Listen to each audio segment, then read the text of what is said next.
고실점 매매 최고 수의 길 들어가 보겠습니다. 이종복 전문가입니다. 전문가님, 안녕하세요. 주말 잘 보내셨어요? 예, 안녕하십니까. 이종복입니다. 네, 오늘장 양대 지수 혼조 양상을 띠다가 현재는 좀 하락 압력을 받고 있습니다. 코스피가 2600선을 내주면서 0.25%의 하락이고요. 코스닥이 900선 내주는 2% 약세를 기록하고 있네요. 인공지능 로봇 아침에 강한 흐름을 보이다가 혼조 양상 띠고 있고요. 반도체 선별적인 모습입니다. 2차 전지 쪽은 약세가 나오고 있는데요. 이격을 좀 많이 줄이고 또 추세에 대한 이야기 나올 수밖에 없는 시점일 것 같습니다. 오늘장 특징 어떻게 보실까요? 해외 시장 혼조에 국내장 상대적 양호다라고 얘기했는데 이것은 거래소가 양호한 겁니다, 여러분. 고용이 시장에 양호하게 나왔는데 미국 시장이 밀린 부분이 이게 이제 기술적으로 얘네들도 어느 정도 부담을 갖는다 정도가 지금 나오고 있고요. 이 진짜 8월 달이 주식시장에서 상당히 중요한데 어쨌든 뭐 지금 상태에서 놓고 봤을 때는 정상적으로 흐르고 있다 정도로 저는 여러분들한테 이야기할 수 있는데 여기서 이제 하나만 얘기해 주면 그 고용이 민간 쪽은 연준에서 항상 얘기하는 제가 예전에 파생방송 한 7년 했다고 했지 않습니까? 거기에서 고용 좋고 나쁨을 이야기할 때 항상 200K를 기준 잡았거든요. 근데 그게 200K 이하로 내려온 게 상당히 좋았어요. 그러면 실업률이 같이 높아져야 되는데 실업률이 안 떨어진 게 내가 봤을 때는 지금 약간 좀 아리까리합니다. 그게. 그래서 결국은 이번 주 CPI를 봐야 되는데 어쨌든 좌우당간 나스닥 시장이 밀리는 것은 이건 다행이거든요. 기술적으로. 3분기를 놓고 봤을 때. 그렇지만 이제 이렇게 밀릴 때 오늘장 우리 진행자도 얘기했듯이 로봇이 아침에 무지하게 강했다가 밀리고 하는 그 부분, 그 변동성이라고 하는 거거든요. 그거를 여러분들이 조금 조심하셔야 돼요. 그리고 하나 더 얘기해 주면은 이게 애플인데 미국의 시가총액 넘버 1짜리 주식이 4%가 빠지고 진짜 이 미국장도 이게 원래 기술적 분석이 나스닥 같은 경우는 되게 쉬운데 이건 진짜 어이없는 일이 벌어졌어요. 근데 여기서 아마존을 보면 또 아마존은 시가총액이 애플에 비해서는 한 3분의 1토막 정도? 3분의 1토막이나 4분의 1토막 수준인데 이것은 거의 8% 올랐고요. 이거 한번 얘기했던 것 같긴 한데 추세의 위치 때문에 이런 얘기 해드리는 거예요, 여러분. 요게 우리나라 시장의 하나의 팁이 될 겁니다. 오늘장 보면 섹터별 주도주 강세인데 인공지능 로봇 쪽을 뭐 지금 현재 시점에서 따라가는 사람 없겠죠. 부각시키는 것 중에 하나는 저쪽이 3분기로 올 때, 그러니까 2분기에서 3분기로 올 때 가장 약했던 쪽이에요, 여러분. 이 주가의 흐름을 봐야 돼요, 이쪽으로. 그리고 여기에서 배터리를 또 얘기할 수도 있지만은 너무 머니까 어쨌든 최근에 되게 세게 올라간 애들의 공통점은 2분기에서 3분기로 올 때 이렇게 쭉 하락했다라는 특징. 요거 오늘 하이라이트가 될 거고 지난주 미스터 마켓에서도 이걸 되게 강조했었을 겁니다, 여러분. 2차 전지 반도체는 가장 강했던 쪽이고요. 그러니까 가장 강했던 두 섹터가 조정권에 있고 가장 약했던 로봇 인공지능 섹터가 지금 강하게 치고 가는 게 일종의 변곡점에서 나오는 특징이거든요. 그래서 지금 주식시장은 지극히 정상인데 이제 중요한 것은 지수가 약하니까 바로 삼성전자가 오늘 개파락의 양봉 나왔고요. 우리가 추세 패턴 얘기할 때 딱 지지할 자리에서 지지를 했어요. 그리고 이게 여기서 조금 더 높게 올라갔었어야 더 좋은 건데 이렇게 높게 올라갔었으면 이게 쐐기형 패턴이 되는 거거든요. 근데 이게 어설프게 올라가갖고 트렌드 자체가 하락 트렌드 내에서 움직이는 걸로 바뀌어 있는 겁니다. 삼성전자는. 그래서 여기서 삼성전자가 잘 버팅겨 주면서 치면 이제 지수가 다시 올라가고 미국장과 함께 또 3분기 돈 버는 장이 나오게 되는 이런 시나리오가 나오는 거고 이거 돈으로 환산 안 되는 얘기가 지금 말 속에 들어갔네요. 그래서 내가 봤을 때는 여러분들한테 이번에 CPI를 또 강조하지 않습니까? 이게 시간이 될라나요? 이게 여기서 이어야 되는데 우리가 방송 경력이 좀 있으니까 이게 지금 7월 7일 거예요. 이때도 CPI 때였죠.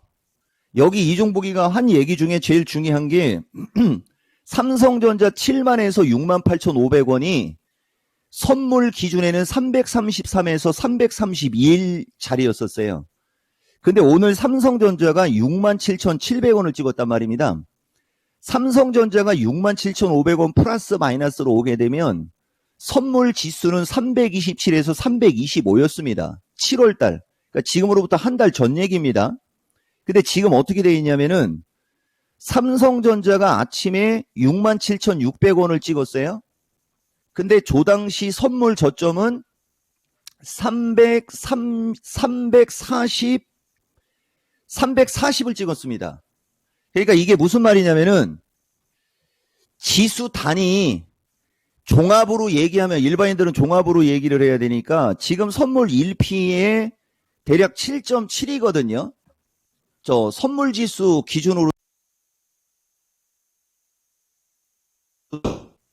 343은 7.5P예요. 7.5P 곱하기 세게 벌어지면은 지금 거의 20이 되는 거거든요.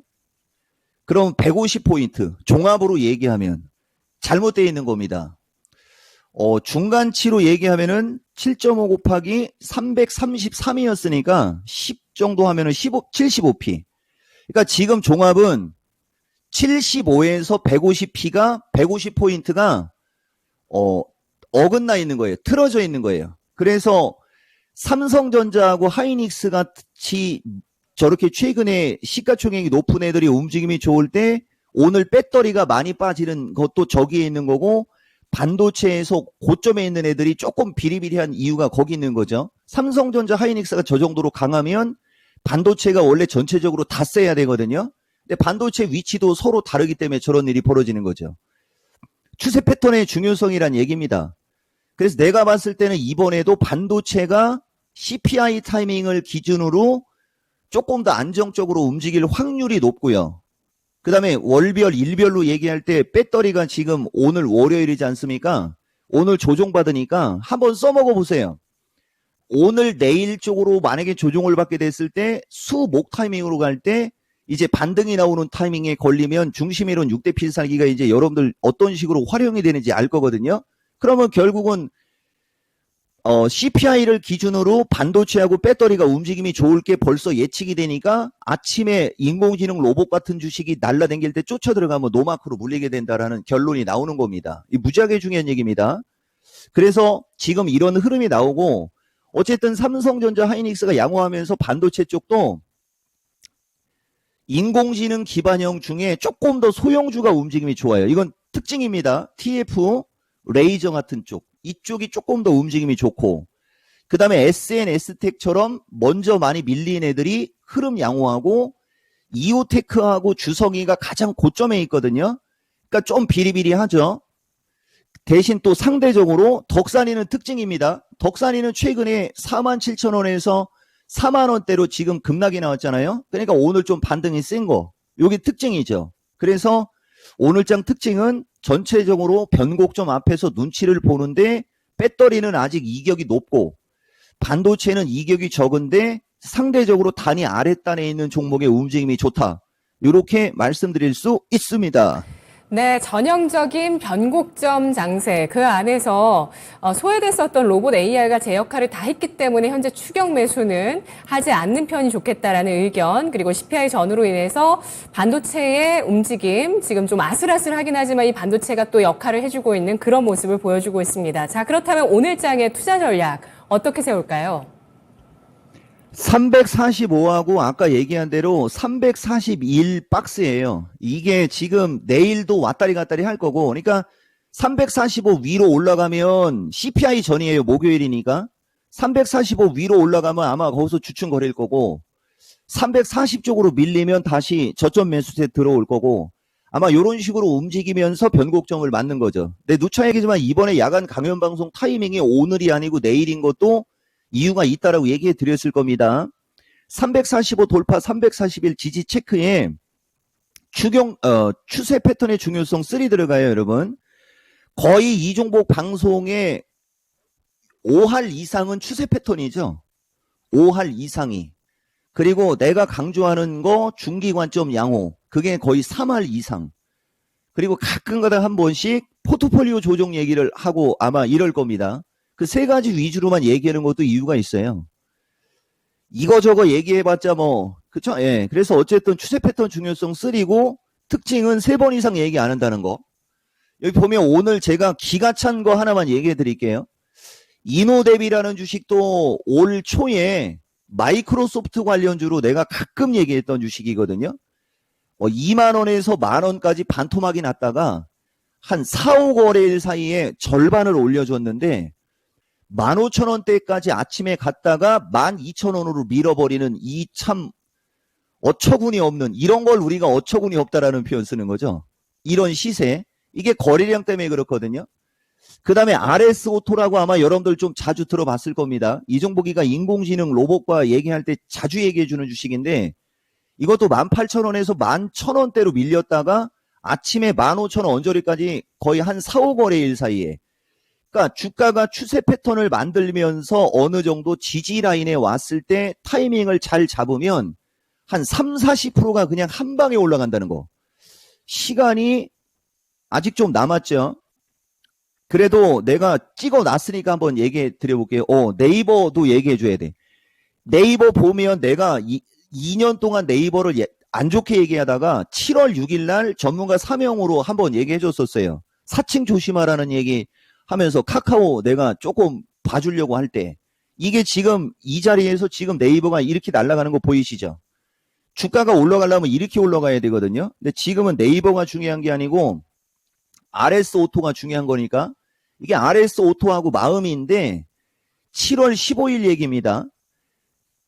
이게 14,000원에 사서 물린 사람이 질문한 거고 12,000원대 있을 때 얘기예요.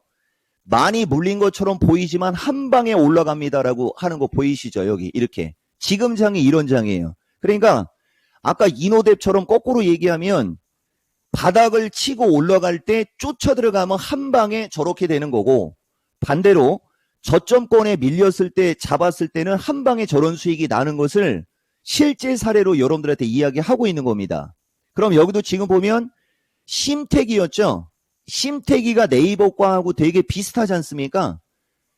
요새 PCB 좀 얘기 좀 해줬잖아요. 심택이는 지금 3일째 올라가고 있어요. 여기가 급락구천 양봉이고, 그 다음에 대덕이가 상대적으로 단이 높아서 부담 간다고 했지 않습니까? 이건 세게 사면 안 돼요. 61선 플러스 마이너스. 그리고 코리아 서키트를 상대적으로 중간에다 놓고 있었잖아요. 코리아 서키트 흐름을 보면 심택이만큼은 못 올라가도 대덕이만큼은 안 빠지고 있고, 그 다음에 반도체에 이오테크닉스가 오늘 제일 많이 빠지는 것도, 이오테크닉스는 꼭다리가 여기입니다. 그리고 이틀째 지금 흐르는 거예요. 주성이도 마찬가지죠. 꼭다리가 여기에요. 그리고 한 사나흘 정도 빌빌빌빌 거려요. 그 다음에 동진이는 이종복이가 상대적으로 여러분들한테 매수 관점으로 얘기했던 주식입니다. 45,000원 언저리에서 37,000원. 상대적으로 얘가 조금 더 많이 밀렸죠. 그러니까 지금 현재 시점에서는 그래서 동진이가 조금 더 양호하다 이런 얘기 해준 거고. 자, 2분 남았고, 오늘 미스터마켓에서 내가 집중적으로 할 얘기 중에 하나인데, 상대적으로 포스코가 21선 언저리로 밀려내려고 있지 않습니까? 그 다음에 에코프로하고 이쪽은 21선을 살짝 깨고 있고요. 그 기준양봉 된 구가 이 자리거든요. 여기가 기준양봉이고, 그 다음에 드디어 21선이 깨진다라는 표현이 되게 중요한 거예요. 그러니까 지금 여기 자리가 여러분들이 에코프로를 사고 싶었다면 이건 에코프로 BM 얘기입니다. 이제 매수 타이밍이 오고 있는 거거든요. 분할 매수 타이밍으로 얘기하는 거예요. 저런 식으로 올 때는 분할 매수를 하는 거고, 만약에 이것이 지지권에 왔을 때 양봉 날 때는 한 번에 사는 거고. 근데 이것도 왜 내가 지금 얘기해 주느냐면, 지수의 변곡점에서 에코프로 BM을 여러분들이 슈팅해서 따라가 버리면, 이렇게 목표치를 준 슈팅해서 따라가 버리면 58만 원짜리예요. 35만 원입니다. 천하의 에코프로나 포철 같은 주식도 변곡점에서 조종을 받게 됐을 때 여러분들이 고점에서 추격 매수를 하게 되면 앞자리가 2개가 바뀌는 거예요. 6으로 환산을 하면 만약에 58만 4천 원을 60만 원으로 놓읍시다, 여러분. 35만 원을 30만 원대까지 밀린다라고 가정하면 반토막 나는데 딱 일주일 걸리죠. 일주일에서 2주일. 그 지수가 흐를 때. 근데 상대적으로 삼성전자처럼 이렇게 단이 낮은 위치에 있을 때는 물려봤자 5% 10%라는 거죠. 어느 쪽이 현명한지 어느 쪽이 합리적인지를 여러분들이 따지셔야 돼요. 그래서 반도체 섹터 핵심주보다는 반도체 섹터는 지금은 핵심주보다는 조금 아랫단에 있는 게 지금은 좋고, 그리고 그 아랫단에 있는 주식이 반등이 나오면서 핵심주가 좀 밀린다. 그때 핵심주로 바꿔타는 거죠. 요런 방송이 아마도 여러분들 8월달 내내 지속될 가능성이 높아요. 그래서 결론, 고점에서 추격 매수하지 마라. 아무리 좋은 주식이라도. 그리고 그들이 지지권으로 왔을 때 관심을 갖는데, 지지권에 왔을 때 관심은 적극적으로 가져라. 주변주를 하지 말고. 이런 말씀 드린 겁니다. 네, 오늘 이종복 전문가의 그 시황과 강의, 아주 진리의 강의가 나온 것 같은데요. 저는 이 영상분은 꼭 한번 여러분들이 보셔야 되지 않나라는 생각을 하면서 이 시간 마무리해 보도록 하겠습니다. 고맙습니다. 예, 고맙습니다. 이종복입니다. 네, 이종복 전문가의 오늘 월요일장의 오전 시황이었고요. 미스터마켓에서 오후 장에 또 시황까지 이어집니다. 오후 2시 미스터마켓에서 오늘 이종복 전문가 만나보실 수 있습니다. 촌철살인. 왜 이렇게 전문가님과 공부하는 마음이 편안할까요? 알 수 없는 중독성, 그리고 마음, AI 같은 AI 로봇주의 시세, 수익 감사합니다. 이런 글들도 정말 많이 올라왔습니다. 자, 지금까지 투자 판단에 도움드릴 수 있는 내용들 알아봤고요. 다만 주가의 상승과 하락을 보장하지 않는다는 점 유의하시면서 투자하시면 좋겠습니다. 현재 코스피는 다시 상승으로 전환됐습니다. 저는 내일 이 시간 다시 뵐게요. 고맙습니다.